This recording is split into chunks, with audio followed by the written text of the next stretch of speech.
Hello everyone. So I am Raj sir again coming back with a very interesting and conceptual video about physics. So आप सबको मालूम है कि हम इस एजुकेशन में हम लोग प्रोवाइड करते हैं क्लासेस फ्रॉम 6 टू 12 सारे सब्जेक्ट्स सीबीएसई, आईसीएसई और स्टेट बोर्ड के लिए। उसके साथ नॉन एकेडमिक पार्ट में हम लोग क्लासेस प्रोवाइड करते हैं अबाकस और वैदिक मैथ में। ये दो कोर्सेज सर्टिफाइड कोर्सेज होते हैं। उसके साथ हम लोग स्पोकन इंग्लिश क्लासेस प्रोवाइड करते हैं। So before going to other part let me explain आज हम क्या पढ़ने वाले हैं। जैसे कि प्रीवियस लेक्चर में मैंने बोला था कि हम 11th और 12th के जितने फिजिक्स के कॉन्सेप्ट्स हैं उनके बारे में पर्टिकुलरली डिस्कस करेंगे। सो आज का मेरा टॉपिक है what is physical quantity, what are the types of physical quantity और उन फिजिकल क्वांटिटीज के हेल्प से हम लोग कैसे एक फिजिकल क्वांटिटी का डिमेंशन निकाल सकते हैं। बहुत इंपॉर्टेंट है क्योंकि ये है सबसे फंडामेंटल कॉन्सेप्ट जिसके आधार पर हम लोग डिफरेंट चैप्टर्स पढ़ते जाएंगे। So let's start the concept of physical quantity. So the word, if I will right the word, it is called physical quantity.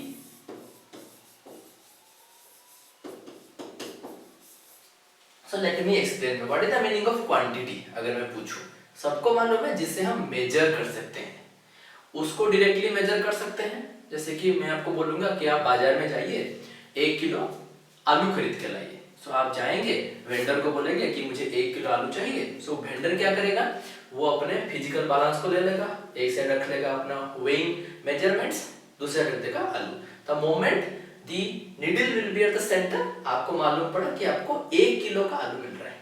Is it और नॉट?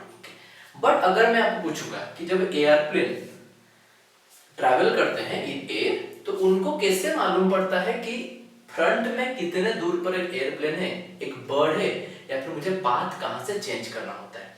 सो वहां पर हम लोग डिफरेंट मेथड से without touching the other object हमें मालूम पड़ जाता है कि डिस्टेंस क्या है। So physical quantities are those quantities which can be measured. अगर हम देखेंगे which can be measured indirectly और can be measured directly. So if you understood this one, सब उनको डायरेक्टली भी मेजर कर सकते हैं, हम उनको इनडायरेक्टली भी मेजर कर सकते हैं। तो अब क्वेश्चन आता है कि कैसे। Okay, so let me explain the part. For example मैं बोलूंगा कि डायरेक्ट मेजरमेंट के बारे में। जैसे मैंने यहाँ पे एग्जांपल दिया है, आप जाएंगे दुकानदार के पास, उसको 1 किलो आलू मांगेंगे, आप आलू को टच कर सकते हैं, आप उसको फिजिकली उसको देख सकते हैं, टच कर सकते हैं। So you measure the mass. Indirect का मतलब है, सोचिए कि एक एयरप्लेन जा रहा है, उसके फ्रंट में कुछ एक ऑब्जेक्ट है। तो what we do, we use a system called radar, radio amplification detection and ranging. This is the formula of radar. तो रडार का काम क्या होता है, ये थ्रो करता है एक इलेक्ट्रोमैग्नेटिक वेव। अगर आगे कोई ऑब्जेक्ट है नहीं, तो रिफ्लेक्शन होने का चांस ही नहीं है, तो वो जो वेव है it can not come back. तो रिसीवर को कुछ नहीं मिलता। सोचिए कि कुछ एक है जो कि इलेक्ट्रोमैग्नेटिक वेव को एब्जॉर्ब नहीं कर पाता, उसको वो रिफ्लेक्ट कर देगा। तो क्या होगा, फिर यहां से कुछ टाइम बाद हम लोगों को देखने को मिलेगा कि एक रे is coming back.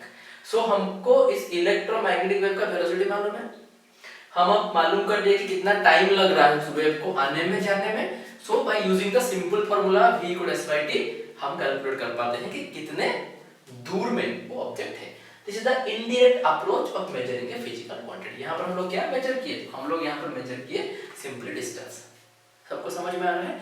This is the concept of physical quantity, indirect method of measurement, direct method of measurement. Clear? Okay, so now if we will go to the concept that physical quantities are of how many types.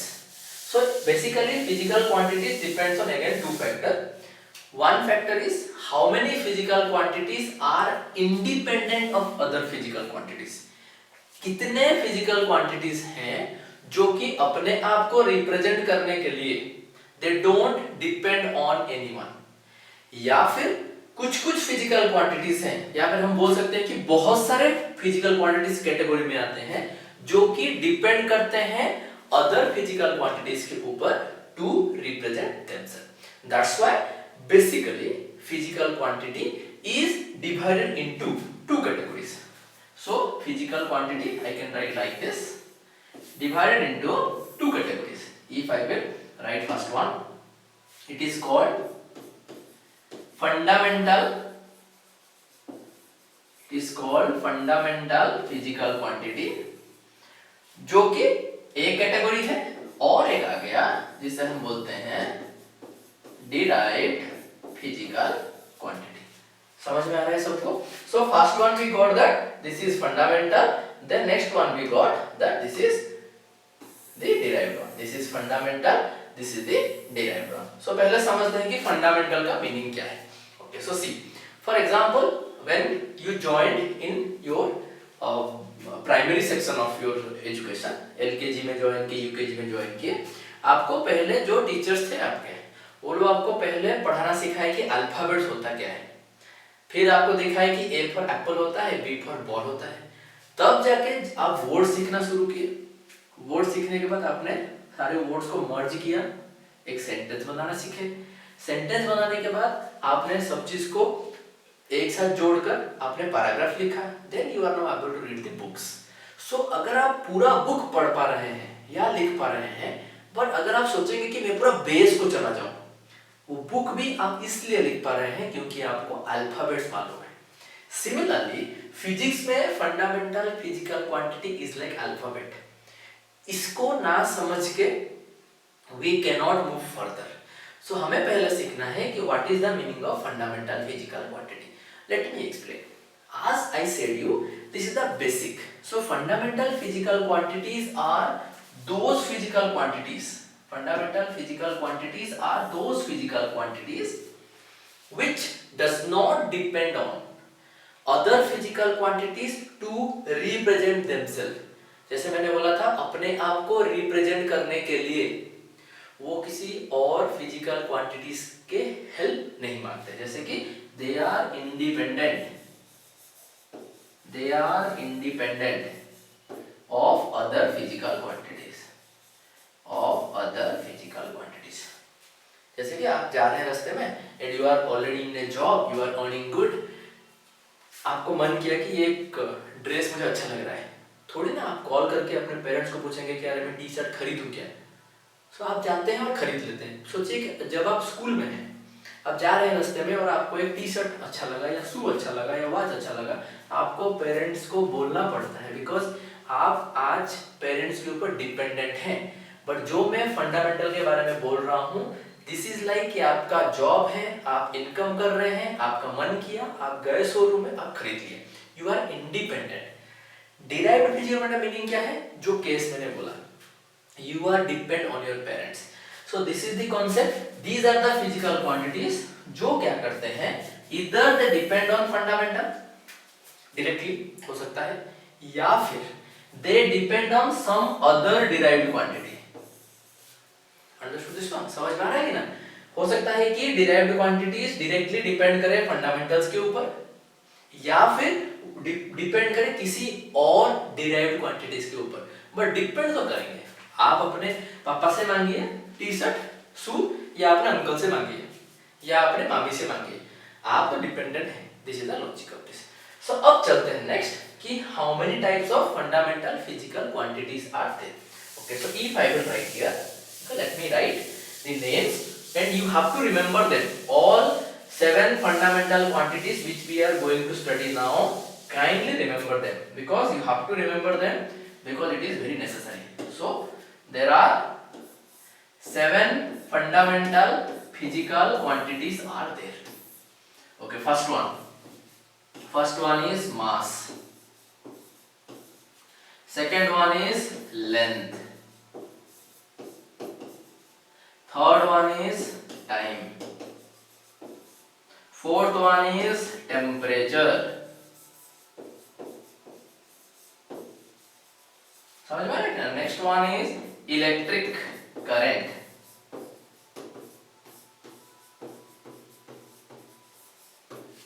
Next one is luminous intensity, luminous intensity, and the last one is amount of substance.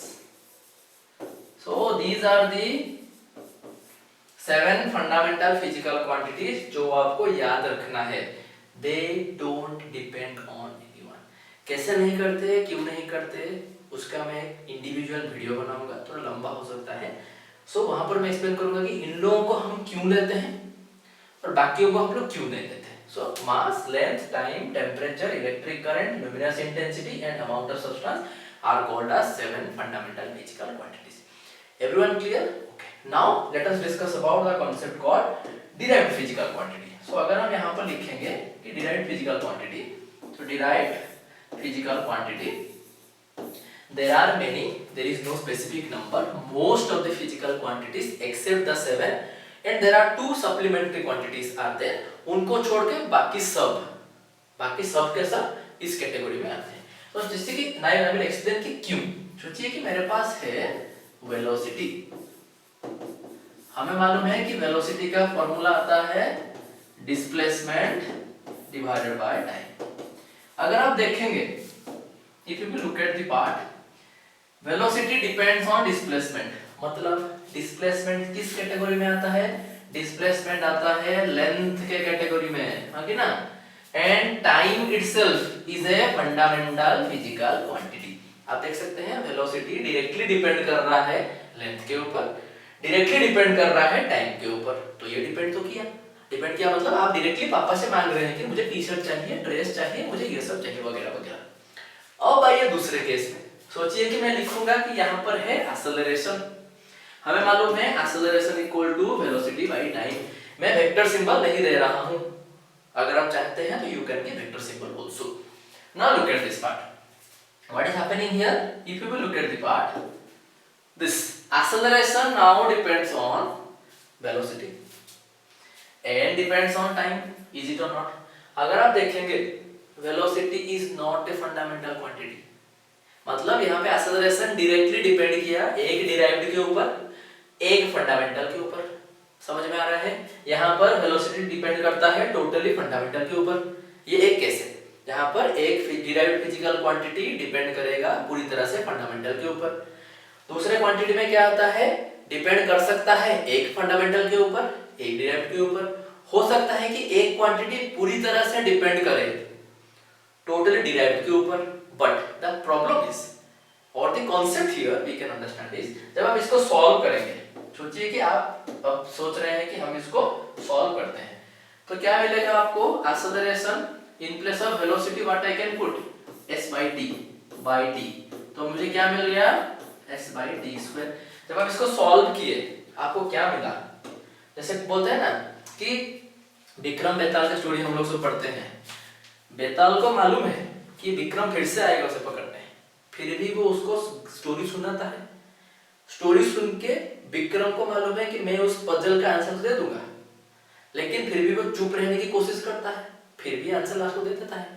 मन नहीं मानता ना, तो इसमें क्या होता है? बेटा चला जाता है. So every time this will happen. This is a loop. Okay, you have to understand this part. So यहाँ पर फिर क्या हो रहा है? देखो, एक्सेलरेशन डिपेंड करता था वेलोसिटी के ऊपर और टाइम के ऊपर, एक डिराइव्ड एक फिजिकल. अब क्या किया? Fundamental physical.